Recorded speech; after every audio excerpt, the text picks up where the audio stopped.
Okay, I can open something. I have a lot of cards. CODAHOLIC says nobody's I got to subbed to do Majericon.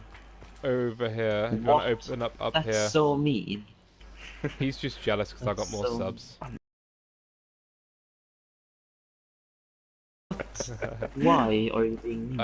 Hey, all I'm saying is coming from the guy who raged up as. What you say? That you only meant well, 'cause you did.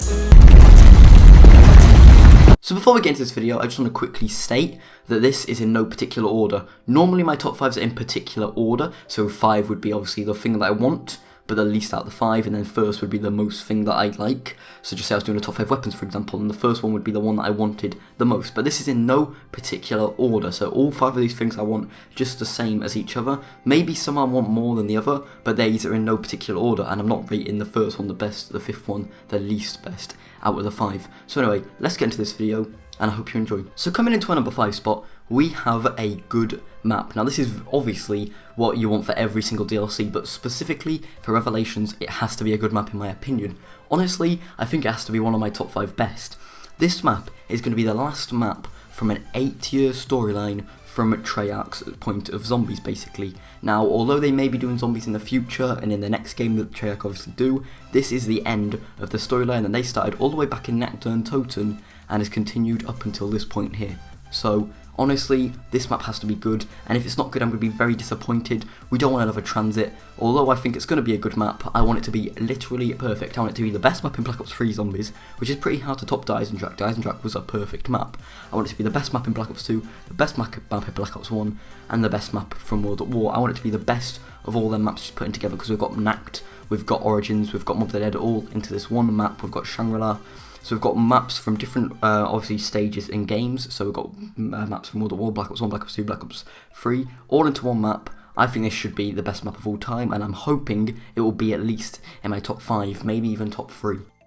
So coming into our number 4 spot, and this is in no particular order, you've got to remember that this is a solo Easter egg. Now, although we've had a solo Easter egg in Der Eisendrache, technically the Giant, Grod Krovi, and of course Setsubanashima, we didn't have one in Shadows of Evil, and in some maps in the past we still haven't had solo Easter eggs. I'm just hoping that there's a solo Easter egg in this map. There's not much to talk about for this point here, it's just the fact that I want a solo Easter egg. It's probably more likely than not there's going to be a solo Easter egg, because when the map first comes out I'm going to be doing my first walkthrough live stream, and then I'm going to be doing Easter egg hunts. Now I am going to be doing it with people, but then when them people go offline, or I don't know, when they want to do their own thing, I'm going to be left on my own. I don't want to not be able to search for the Easter egg just because it's a 4-player Easter egg, or a 2-player Easter egg, or 1-player Easter egg. There has been some Easter eggs in the past that are 2-player, some Easter eggs in the past that are 4-player. Not sure if there's been any 3-player Easter eggs, but I know there's been 2 and 4-player Easter eggs, being like Mob of the Dead, Shadows of Evil. They've all been not solo Easter eggs, basically, so I hope this is a solo Easter egg. It probably is, but there is that odd chance, that 1%, that this will not be a solo Easter egg,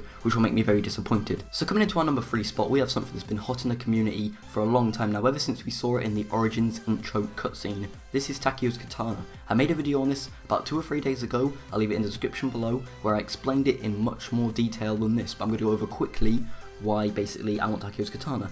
Now, we've wanted it since Origins. I think most people have wanted it.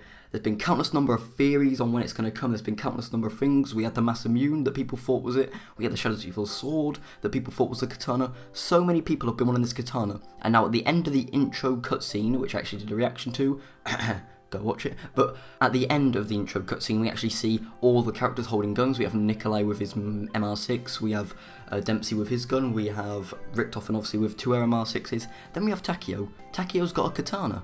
Could we use Takio's katana? I doubt it's going to be the starting weapon, but if you think about it, we've got MR6s in the mix. Could this be a starting weapon? I doubt it will be, but I just want to see Takio's weapon in some way, shape or form. Doesn't even have to be Takio's, just a katana of some sort. I know it's very unlikely, and I know this is the last DLC map, so I know Treyarch could throw in a lot of random stuff. They've got maps in maps. They've got Origins, Mob of the Dead, they've got all this stuff in one map. If they can do that, I'm pretty sure they can put Takio's Katana in this map. That's where it comes in at our number 3 spot. So coming into our number 2 spot, and this is in no particular order, I want a map that is not tedious. Now when I mean not tedious, I don't mean like we've got to build bows or something, that's fine. I just don't mean something that we have to do to survive, do you know what I mean? So, like in Setsubanashima, if you don't build a Skull and Sapway, you're gonna die. You cannot get to a high round without that thing, so it's really tedious.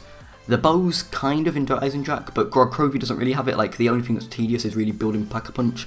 Shadows of Evil doesn't really have that. You don't need Pack-a-Punch, although it does really help a lot. What I'm trying to get at here is I want a map where it gives you a load of stuff to build, because I'm pretty sure if Revelations is the final map, it's going to have like multiple wonder weapons, it's going to have multiple of everything basically, it's going to have loads of things to build, and we thought Setsubo Nishima when it first came out had loads of things to build. No, I think this map is going to have loads of buildables, loads of secret things you can do.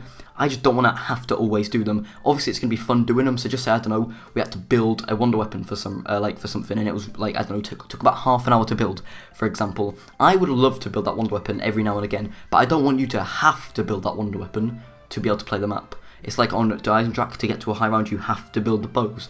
On Setsubo Nishima, you have to build a skull. I don't want it to be like that. I want it to be where you've got a choice. I want the main wonder weapon to either be in the box, or pretty easy to build. A bit like the Apothicon Servant, that is really easy to build. And that's why this comes in at our number 2 spot. So coming into our number 1 spot, and this is probably the most obvious out of all 5 reasons I'm going to be talking about in this video, it is a new perk. We have wanted a new perk since the Giant, basically. In Eisendrach, people thought there'd be a new perk because of the Wonder Fizz. In Setsubo Nishima, people thought there'd be a new perk. In Grog, because we saw the Wonder Fizz, and because obviously there's been 2 DLCs that haven't had a new perk, or haven't had a returning perk, people thought there'd be a perk that we've not seen in Black Ops 3 yet, in that map. Well, guess what? There wasn't. If they're going to bring a perk back in any map, this is the map to bring it back in, especially as this is the last map that we're going to see from Treyarch in at least 3 years. So we need a new perk in this map. I couldn't care if it's returning perk, even Who's Who or Tombstone would be brilliant at this point. If it's returning perk, PhD or something, although that is a bubblegum now, but PhD, or a new perk, Banana Colada maybe, yeah. But if it's a new perk, or a returning perk, I couldn't care. The community just wants a new perk, and that is the one point that everybody can agree with me on. We want a new perk track. Anyway, thanks for watching. This has been obviously my personal opinion in no particular order, so the 5th place is just as valid as the 1st place. I just want all these things to come true in DLC 4 rather. Anyway, thanks for watching, and I'll see you in the next video. Thank you, and goodbye.